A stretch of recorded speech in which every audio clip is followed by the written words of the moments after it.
1971 সালের পর এই প্রথম জামাত ইসলামী একটা কাজ করলো। এটার একটা রাজনৈতিক হিস্ট্রিক্যাল তাৎপর্য রয়েছে। দর্শক, জামাত ইসলামী একটা নতুন মাইল ফলক অতিক্রম করলো। 54 বছরে সবচাইতে সুবিধাজনক এবং সম্ভাবনাময়ী সময় পার করছে জামাত ইসলামী। একটা খবর, 71-এর পর এই প্রথম গোপালগঞ্জে জামাত ইসলামীর শোভাযাত্রা। যে গোপালগঞ্জে আওয়ামী লীগের ভয়ে কেউ কথা বলতে পারে না, এই গোপালগঞ্জ এখনো মনে হয় স্বাধীন হয়নি। আওয়ামী লীগের লোকজন ভিন্ন মতের উপর প্রায় হামলা করে।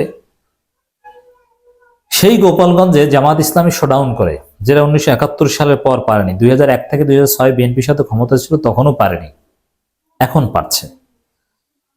এটা শুধু গোপালগঞ্জের জাস্ট সাংগঠনিক ডেভেলপমেন্ট হিসেবে আমি দেখতে চাই না, এটা জাতীয় রাজনীতিতে জামাত ইসলামের একটা হিস্ট্রিক্যাল ডেভেলপমেন্ট হিসেবে দেখতে চাই। দর্শক, 1971 জামাতকে অনেক ধাওয়া করেছে, কিন্তু এই জুলাই ফাউন্ডেশন কিংবা এরপরে আপনারা জানেন যে জুলাই অধিদপ্তর গঠন হচ্ছে, মুক্তিযোদ্ধা মন্ত্রণালয়ের মাধ্যমে জুলাই আহত, নিহত বা শহীদদেরকে ভাতা দেওয়ার থেকে শুরু করে নানানভাবে স্বীকৃতি, আইডি কার্ড, সুযোগ সুবিধা দেওয়া হচ্ছে, মাসিক ভাতা, এককালীন সঞ্চয়পত্র ইত্যাদি ইত্যাদি অলরেডি হয়েছে, শুরু হয়েছে। এই বিষয়গুলো ডেফিনেটলি 71-কে কিছুটা অপ্রাসঙ্গিক করছে, যেহেতু 71 অনেক পুরনো, নতুন প্রজন্ম 71 দেখেনি, 24 দেখেছে। এজন্যে বর্তমানে বাংলাদেশের রাজনীতিতে 71 নয় 24 ডমিনেট করবে। যদিও 71-কে ফিরিয়ে আনার চেষ্টা করছেন যারা 24-এ সক্রিয় ছিলেন না তারা, কিন্তু লাভ নেই। তরুণ প্রজন্ম দেখেছে 24, 71 নয়। আর 71 তো সবাই মেনে নিয়েছে, ভাই বাংলাদেশ তো আর পাকিস্তান হয়ে যাচ্ছে না। 71 নিয়ে এত কথা বলে লাভটা কি? কেন 71 নিয়ে এত সিরিয়াস হবো আমরা? বাংলাদেশ কি পাকিস্তান হয়ে যাচ্ছে না? কিন্তু 24 নিয়ে সিরিয়াস হতে হবে, কারণ কি 24-এ যে কারণে যুদ্ধ হয়েছে সেটা লক্ষ্য উদ্দেশ্য ব্যাহত হয়ে যাচ্ছে বা হতে পারে যে কোনো সময়, তার বিরুদ্ধে তৎপরতা চলছে। কিন্তু বাংলাদেশকে পাকিস্তান বানানোর কোনো তৎপরতা চলছে না। কিন্তু আওয়ামী লীগকে ফিরিয়ে আনার তৎপরতা চলছে, আবার ফ্যাসিবাদ কায়েমের তৎপরতা চলছে, মুজিববাদ টিকিয়ে রাখার তৎপরতা চলছে। অতএব আমাদের সিরিয়াস হতে হবে 24 নিয়ে। তো 71-এর পর এই 71-কে কিছুটা হলো খারিজ করেছে, এবং জামাত যে ভুল করেছিল 71-এ, 24-এ তাদের বীরত্বসূচক ভূমিকার মাধ্যমে সেটা কাফার আদায় হয়েছে বলে নাহিদ ইসলামরাও মনে করেন। এর ফলে জামাত এখন 71-এর পর যা পারেনি, এই 24-এর পর তা পেরেছে। অনেক কিছুই 71-এর পর যা পারেনি এখন পারছে। তার অনেক কিছুর মধ্যে একটা হচ্ছে এই গোপালগঞ্জে জামাত এখন শোডাউন করতে পারছে। এরকম অনেক কিছু দেখবেন যে সব জায়গায় জামাত, যেমন 71-এর পর ওইভাবে ঢাকা বিশ্ববিদ্যালয়ে জামাতের ছাত্র সংগঠন বিচরণ করতে পারেনি, যেটা এই 24-এর পর পারছে। জাহাঙ্গীরনগর বিশ্ববিদ্যালয়ে ওইভাবে অপারেট করতে পারেনি, কিন্তু এখন পারছে। যেসব জায়গায় 71-এর পর ঢুকতে পারেনি, এখন ঢুকতে পারছে। অতএব 24 বাংলাদেশের দ্বিতীয় স্বাধীনতা, এবং 24 জামাতের জন্য 71-এর কাফফারা। জামাত একটু চালাক হলে বাংলাদেশের রাজনীতিতে একটা অঘটন ঘটিয়ে দিতে পারে, তারা জিতে যেতে পারে তাদের কিছু নিজস্ব রিফর্ম করলে সাংগঠনিক। কারণ জামাত স্ট্রাকচারের কারণেই, তারা যে ফিলোসফি বা যে সাংগঠনিক কাঠামো, তাতে 20%-এর বেশি ভোট তাদের পাওয়ার কথা না কিছুতে।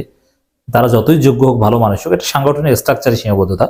এরকম কিছু সংস্কার করতে পারলে জামাত ক্ষমতা আসতে পারবে, কিন্তু সংস্কার না করলে এটা সম্ভব নয়। সংস্কার না করলে সর্বোচ্চ 20%।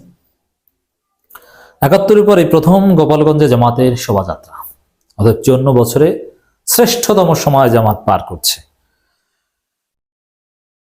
সকল দেশ, সকল দল দেখা শেষ, এবার হবে জামাত ইসলামের বাংলাদেশ।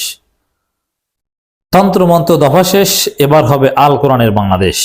এই স্লোগান দিয়ে 1971 সালে দেশ স্বাধীনতার পর সোমবার এই প্রথম গোপালগঞ্জে বাংলাদেশ জামাত ইসলামের নেতাকর্মীরা মোটরসাইকেল শোভাযাত্রা করেছে। বিকেল 5টার দিকে গোপালগঞ্জ শহরের লঞ্চঘাট এলাকার মডেল মসজিদ চত্বর থেকে অর্ধশতাধিক মোটরসাইকেল চড়ে শতাধিক নেতাকর্মীরা জাতীয় পতাকা হাতে নিয়ে মোটরসাইকেল শোভাযাত্রা করে। শোভাযাত্রাটি শহরের বিভিন্ন সড়ক প্রদক্ষিণে শেষে ঘোড়াপাড়ায় গিয়ে শেষ হয়। এই যেসব জায়গা থেকে শুরু হয়েছে, যেখানে গিয়ে শেষ হয়েছে, একেবারে আওয়ামী অধ্যুষিত এলাকা। কিন্তু আপনাদেরকে আরেকটা অবাক করা তথ্য দিই, এটা আমার পার্সোনাল এক্সপিরিয়েন্স। ঢাকা বিশ্ববিদ্যালয়ে, এমনকি ইউকেতেও, আরো বিভিন্ন দেশে গোপালগঞ্জের লোকজনকে, আমি ঢাকা বিশ্ববিদ্যালয়ের কথা বলি, আমি নাম বলবো না, আমি ঢাকা বিশ্ববিদ্যালয় সূর্য সেন হলে ছিলাম, সিদ্দিকী, নাজমুল আলম বা ইত্যাদি ইত্যাদি, এরা অত্যন্ত ক্লোজ ছিল, আমরা কাছাকাছি থাকতাম। গোপালগঞ্জের অনেক লোক ছিল, মাদারীপুরের ছিল, কিন্তু মাদারীপুরের যারা ছিল তাদের একটা বড় অংশ একেবারে পিওর ছাত্রলীগ ছিল। কিন্তু গোপালগঞ্জের আমাদের ব্যাচে 7-8টা ছেলে ছিল, আমার পরিচিত বা সবার সাথে পরিচয় ছিল। গোপালগঞ্জে সূর্য সেন হলে আমাদের ব্যাচে 7-8 জনের মধ্যে অর্ধেকের বেশি ছিল শিবিরের সাথী সদস্য, সাথী প্রার্থী। গোপালগঞ্জে টুঙ্গিপাড়া এইসব জায়গায় বাড়ি। তামিল মিল্লাত মাদ্রাসায় যান, অনেক স্টুডেন্ট আছে গোপালগঞ্জ বাড়ি। এর মানে গোপালগঞ্জ হলে যে আওয়ামী লীগ তা না, গোপালগঞ্জে জামাত শিবির অনেক আছে। এবার সামনে আসছে, জাস্ট ডিসক্লোজ হচ্ছে। এতদিন বলতে পারিনি, কারণ এতদিন দেশ স্বাধীন ছিল না। বিকেল 5টা দিকে গোপালগঞ্জ শহরের লঞ্চঘাট এলাকায় মডেল মসজিদ চত্বর থেকে অর্ধশতাধিক মোটরসাইকেল চড়ে শতাধিক নেতাকর্মীরা জাতীয় পতাকা হাতে নিয়ে মোটরসাইকেল শোভাযাত্রা করে। এর আগে স্থানীয় কোর্ট মসজিদ এলাকায় এক পথসভা অনুষ্ঠিত হয়। সেখানে তারা তাদের এই শোভাযাত্রাকে আগামী নির্বাচনের প্রচারণা উল্লেখ করে সেখানে গোপালগঞ্জ 1 আসনের সাবেক অধ্যক্ষ মাওলানা আব্দুল হামিদ ও গোপালগঞ্জ 2 আসনের অ্যাডভোকেট আজমল হোসেন সর্দারকে সম্ভাব্য এমপি প্রার্থী হিসেবে নাম ঘোষণা করা ও তাদের পরিচয় করিয়ে দেওয়া হয়। তো এখানে অনেক কওমি মাদ্রাসা আছে গোপালগঞ্জে, কওমিদের অনেক ভোট আছে, চরমনাইয়ের কিন্তু ভালো সংখ্যক মুরিদ আছে। অতএব ইসলামপন্থীরা যদি সবাই ভোটের বাক্স একটা তৈরি করতে পারে, গোপালগঞ্জে জামাত, চরমনাইয়ের ইসলামপন্থীরা যথেষ্ট ভালো ফলাফল করতে পারে। বিএনপি ভিত্তি দুর্বল, এ সময় ধর্মবীর লোক আছে কিছুটা, যদিও হিন্দু অধ্যুষিত এলাকা এবং পিওর আওয়ামী লীগের অভাব নেই। ভালো, আমি বলছি না যে জিতবে, তবে ওখানে প্রো আওয়ামী লীগ কোনো স্বতন্ত্র প্রার্থী দাঁড়ালে তার জেতার সম্ভাবনা বেশি, কিন্তু জামাত বা ইসলামপন্থীরা ওখানে ভালো করবে অ্যাটলিস্ট।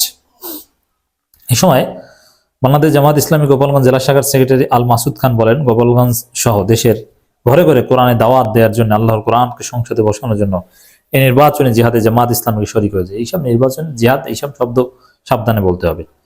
এগুলো গভীর এলেমের বিষয়, তাত্ত্বিক বিষয়। শব্দ একটা পাইলেই ব্যবহার করা যাবে না, শাইখের জন্মের মতো। দর্শক, গোপালগঞ্জে আনাচে কানাচে জামাত ইসলামী আছে, শিবির আছে।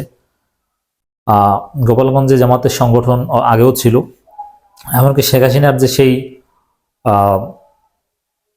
2 মণ না কয় মণ বোমা টুঙ্গিপাড়ায় মুফতি হান্নানকে যেটা ফাঁসানো হয়েছে, ওই ঘটনায় কিন্তু এই যে জামাতের মাওলানা আব্দুল হামিদের নাম বলা হয়, তাকে কিন্তু ফাঁসানো হয়েছিল। অনেকদিন জেলে ছিলেন, প্রায় 9 মাসের মতো। এর মানে জামাত ওখানে আগে থেকেই ছিল, আছে, থাকবে, আগামী দিনে ভালো করবে ইনশাল্লাহ। তো 1971 সালের পর এভাবে প্রকাশ্যে গোপালগঞ্জের জামাত ইসলামীর শোডাউন করতে পারাটা, এটা বাংলাদেশের রাজনীতিতে 71 ব্যবসার যে ভাটা পড়েছে এবং 24 কেন্দ্রিক বাংলাদেশ তার প্রমাণ।